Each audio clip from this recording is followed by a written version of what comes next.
দেখতে পাচ্ছ ভয়ানক দৃশ্য, পুরো কচুরি পানাতে নদীর উপর পড়ে লেগে একদম স্ট্যাগ হয়ে গেছে। দেখতে পাচ্ছ পোলটার অবস্থাও খুব খারাপ, কোন মুহূর্তে পোলটা ভেঙে যাবে। এ পাশটায় চলে যাচ্ছে ডমঘাট এবং হরিনারায়ণ চক, আর এটা হচ্ছে সরাইঘাট। সরাইঘাটের যে মাছের সাঁকো, মানে অসংখ্য লোক পারাপার করে এই ব্রিজটা দিয়ে।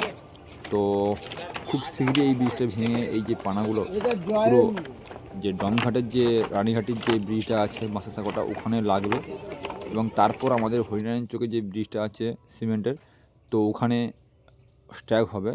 আর ওখানে লাগা মানেই আর কোথাও যাওয়ার নেই, ওখানেই রয়ে যাবে।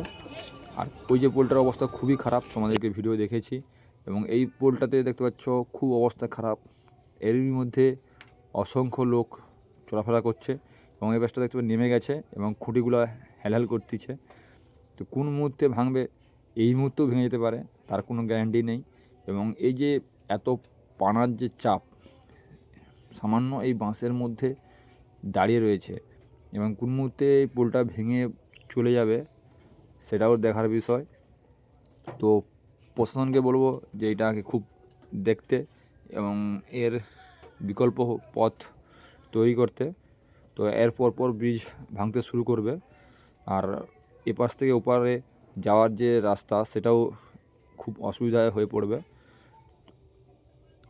দেখতে পাচ্ছ বয়স্ক থেকে